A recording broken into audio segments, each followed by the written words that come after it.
So I'm going to dive right in here and wonder out loud, when did you first hear about colonialism? Think about that for a moment. When did you first hear this understanding about what colonialism is? And when did you first begin to understand its implications? Colonialism and its implications. We are at the intersection of Indigenous Peoples Day, some say Columbus Day, Hispanic Heritage Month. We are deep in a moment of a conversation about colonialism. From my colleague, the Reverend Kate Lohr. In essence, colonialism involves one group of people extending power over another, taking land, extracting resources, imposing their language, their laws, their religion, and social systems, usually to the benefit of the colonizing power and at the expense of the colonized population. Colonialism operates from an assumption of inequality, that some people are better and more worthy than others, and other people are simply meant to be used. Pretty simple. Now, most of the time, this might be the point in the sermon when I would have a personal story about how I first understood colonialism and its impact. Here is how I'm invested, that kind of way to enter into the story. But as I put this together, I realized I actually don't have one of those kind of conversion moments. Not this time. The presumption that some people get to be over other people has been so much of the air I breathe, the water I drink, I can't even place a first moment of awareness. I mean, I grew up in Massachusetts. We were taking field trips to Plymouth Plantation and hanging out, learning about the good Indians, right? And the courageous and persecuted pilgrims who escaped religious persecution, and all the people, all that went into being helped with their survival and the big feast that everybody shared together, kumbaya. Right? Right. And I also can't place a moment of change. I can't place a particular moment when I started to really hear a little thing here and a little note there that made me wonder and made me consider, and slowly led me to asking more questions and learning more stories. I mean, I remember somewhere along the lines, I presume I started out kind of being curious and then puzzled and disbelieving even. How could people do this to one another? How could the explorers that had been, the Europeans that had come to this continent and the area of what it became Cape Cod, come before and basically spread a plague that killed most of the population, which is why the Puritans had a lot of empty land. I didn't hear that story for a long time. But over time, I became aware of how, and amazed of how intimately and thoroughly the entitlement and oppression are woven into our lives. How the desire for power and wealth combined with religious justification has led to centuries of global conquest, the deaths of whole nations and cultures, and the destruction of so much of our planet. I mean, because these are the stakes. This is the impact of the systemic progress of conquest has been in our existence, not just on the humans, but on everything. So where are we in the struggle in this time? Well, we have learned a little We have gained some information, maybe even as a culture, a bit of wisdom. There's a much more honest accounting of Columbus and the terrible person he was. We are telling the heartbreaking stories of history.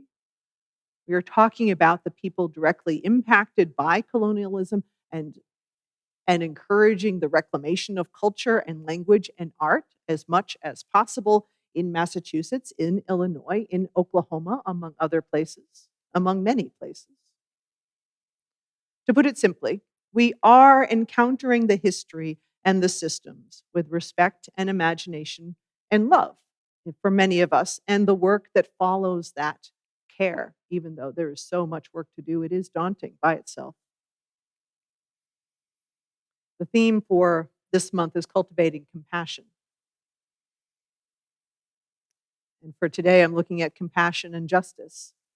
The Reverend Dr. Martin Luther King talks about compassion. He says, true compassion is more than flinging a coin to a beggar. It understands that an edifice that produces beggars needs restructuring.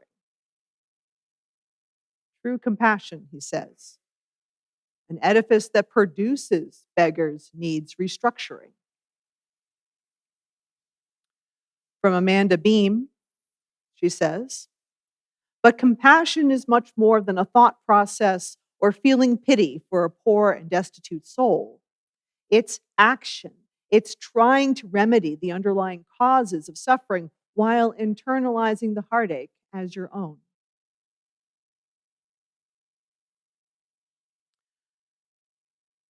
So part of our effort here, part of our work is turning toward compassion, especially a path that reduces suffering in our society, including a reduction of suffering that includes letting go of how we create and reproduce inequality in the first place. Those are compassionate acts to let go of the systems that keep harming others and ourselves, and to try to halt passing it to our children in the process. Now, goodness knows the work is huge. We received it from long ago. In the Western world, we are inheritors and perpetuators of the doctrine of discovery, the accumulation of papal edicts and laws from the 15th century that emboldened and empowered Western Europeans as they traveled the world and claimed land and people in the name of their Christian gods and monarchs. So it's been in process for a long time.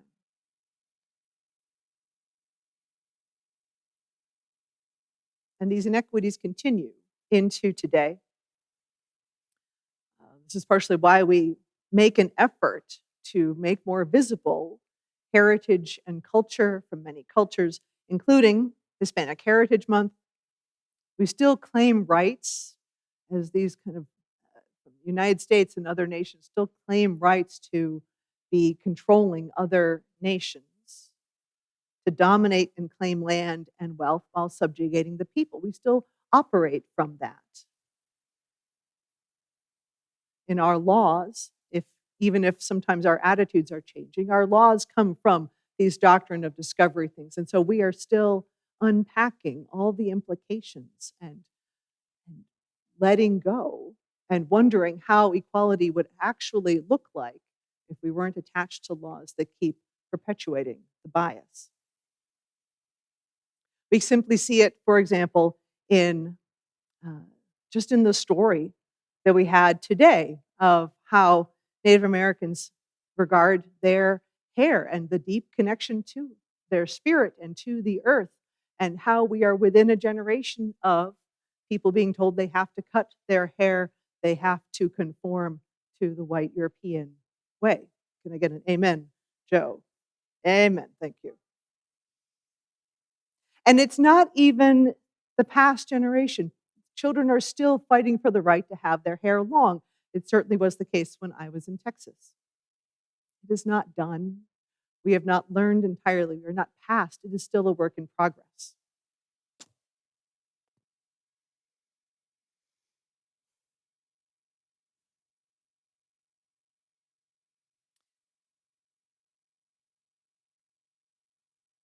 So I'm part of a study group of ministers. Every year we explore a theme with papers and discussion, worship, and conduct time together. Last year was speculative fiction. This year is resisting authority. Last year was more fun. Resisting authority. Yes, that is our study for this year, for this fall. No wonder I'm balancing this conversation with talking about Superman. I'm just saying.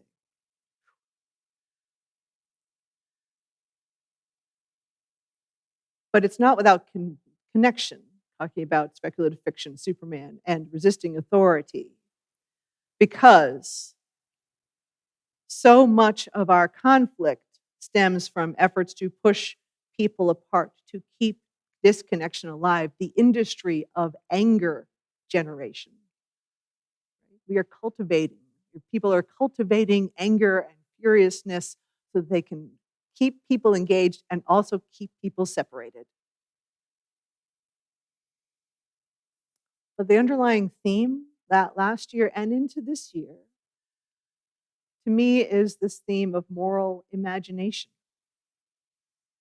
We get to consider what matters most and how it unfurls in real life impact. I talked a little bit about moral imagination before, this capacity we have to reflect, consider, and create another way. Professor of homiletics Frank Thomas at Christian Theological Seminary in Indianapolis, Indiana, is the author of How to Preach a Dangerous Sermon and How to Survive a Dangerous Sermon. He's an African American man who draws from the Black church tradition, even as he spurs his community and all of us into being more prophetic and in line with our larger purpose. He calls on religious leaders to consider deeply how to offer a message with integrity and relevance, and is strong enough to challenge unjust moral orders.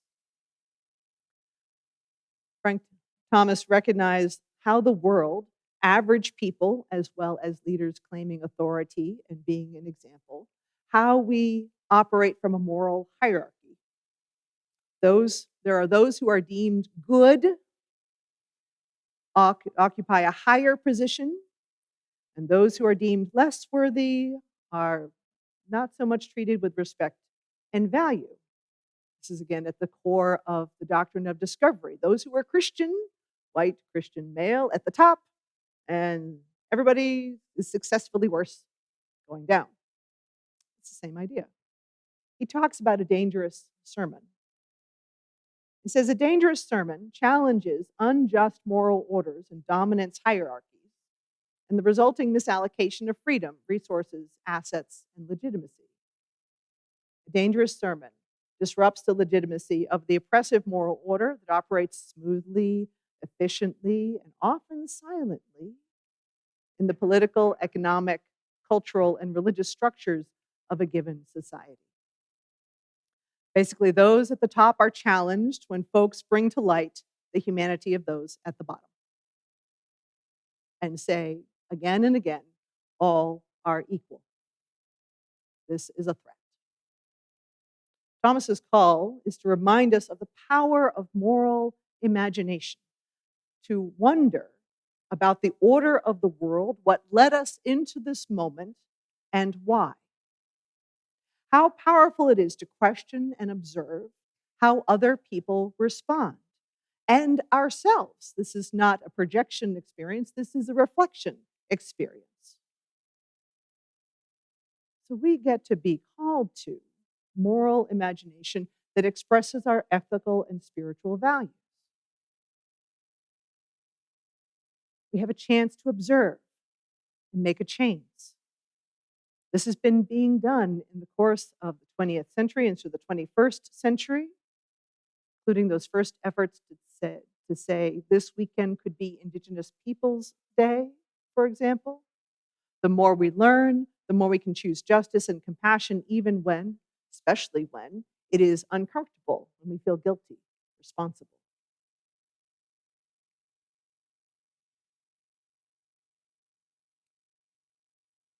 So appreciate the reading from the Reverend Alicia Ford, just unpacking that question. Who is the host? Who is the guest? Who is the trespasser? Just raising that question alone shifts the conversation. Even just the question of ownership comes into question.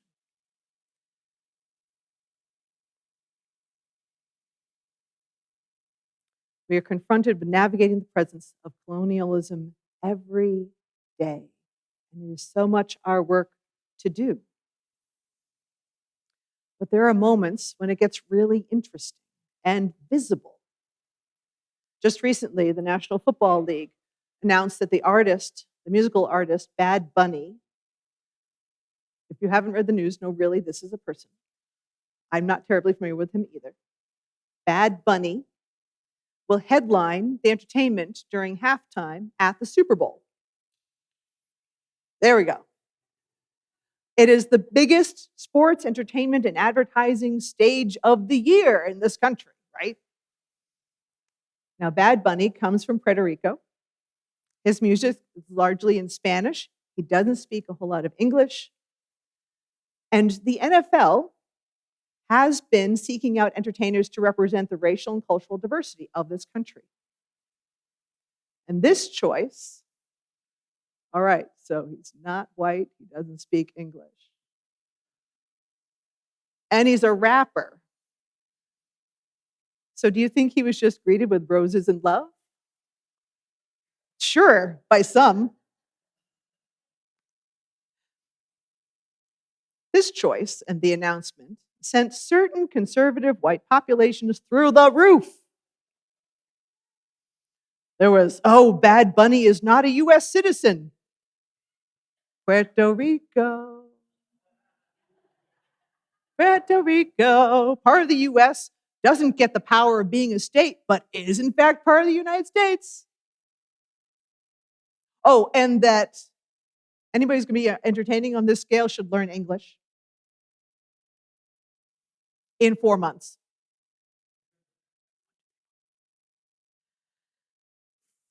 Some folks are so incensed that there are plans for, I think, Turning Point, one of those terrible conservative engines, to hold an alternative halftime event with different entertainers. I'm going to make a guess about the demographics of these entertainers. Shall we guess? And the first two guesses don't count.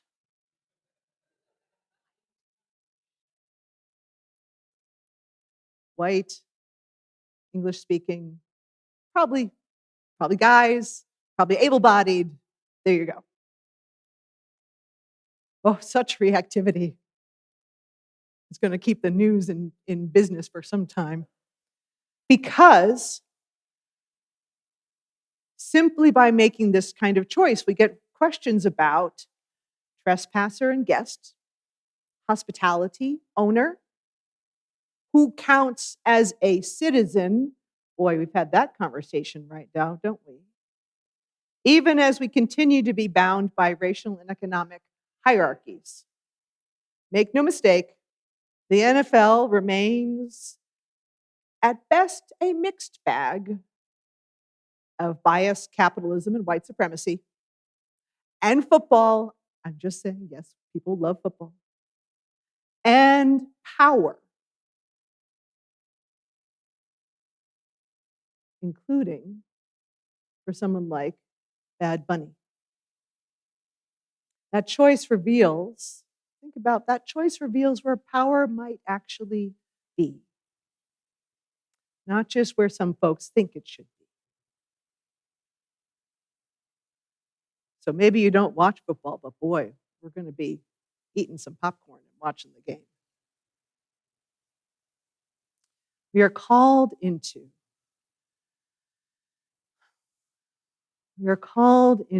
breaking our habit of colonialism.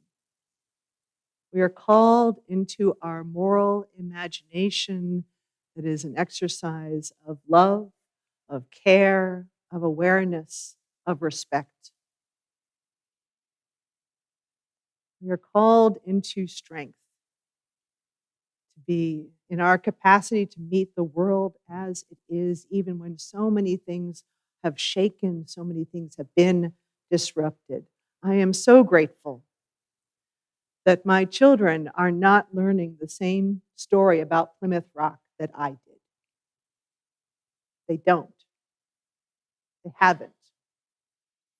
They are learning of the diversity of stories, of the power of so many people, and of how important it is to be more equal, more free, and to have a healthier connection. This is what we are called into being and doing, even when we don't know, when we are ignorant, when we are so deeply challenged. Let us go forth into being open and willing to face that challenge as people, as a congregation, and as a society. This is such good work. Let us go forth and commit to it together. Amen.